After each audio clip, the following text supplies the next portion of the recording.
Mr. Donovan. Hello again. Captain Stottlemeyer. Sorry to bother you, sir. I'm not sorry at all. What's going on? Is there any news? You remember Adrian Monk? He just spent 5 days with Ralph Roberts at the Sibling Ranch. Oh, good. What'd you learn?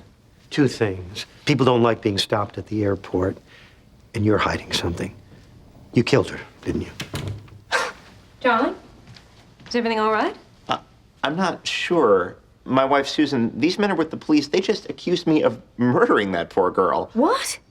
You must be joking. Everyone knows who killed her. It was that whack job, that cult leader. I thought so too, ma'am. We all did. But that whack job was definitely 140 miles away in his cabin on the night of the murder. We know that Father was there because he wasn't alone. I remembered something. One of the cult kids, Brother Zach, said he was sitting outside the cabin all night. He said he heard a microwave beeping from inside. What the hell are you talking about? I was in that cabin. There are a couple of lamps. There's a hot plate. There is no microwave What the oven. boy heard was a beeper. It belonged to a doctor making a house call. Father has trouble bending down, and that explains the plastic cap I found on the floor. It was from a syringe. Father has a bad back. It's a big secret, of course. He's supposed to be the eternal one who never gets sick. He even built a secret door in the wall so the doctors could go in and out without being noticed. I remembered seeing a ridge in the dirt behind his cabin. We found the doctor. He's an osteopathic surgeon named Wesserman. He goes to the ranch once a week to give Father a cortisone shot. See, Father has a beautiful alibi, but he can't tell anybody. Okay, so maybe it isn't this man, this father person. That doesn't mean that Tom was involved. Your husband swore that he saw Father at that rest stop. He picked Father out of a lineup twice.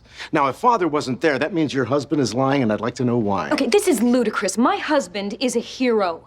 He tried to save that woman. He drove her to the hospital. Look, this just came in the mail. I can prove it. It's a traffic ticket. He must have run a red light. They had one of those automatic cameras. That's him and that's the girl. That proves it, right? Yes, ma'am. I'm afraid it does. Where's the car? This is the car you were driving? It hasn't been cleaned or anything? It's been here all week. It's a company car. We were gonna have it cleaned and reupholstered on Monday. Oh my God, that poor girl. Could I have that back, please? I'm afraid not. This picture is material evidence in a homicide.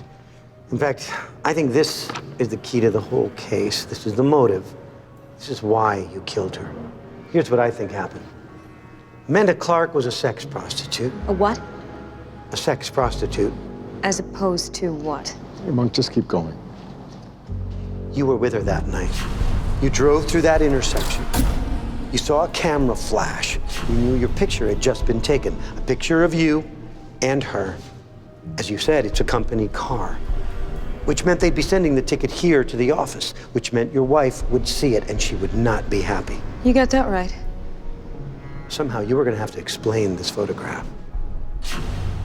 Amanda must have told you about her past, about her life in the cult. You realized you could kill her and blame it on the whacked-out cult leader.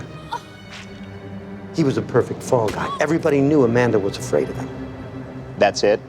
That's just a story. Where's your proof?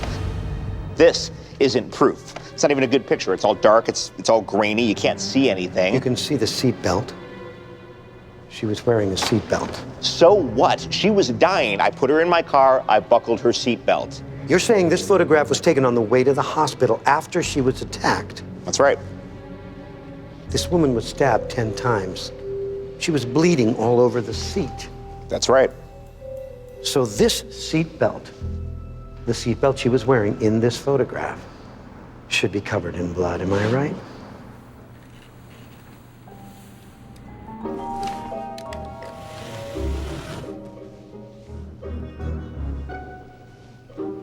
That's gonna be hard to explain. I'd say impossible. Mr. Donovan, you're under arrest. Come with me, please, sir. It's jungle out there, disorder and confusion everywhere. No one seems to care. Well, I do. Hey, who's in charge much here. It's jungle out.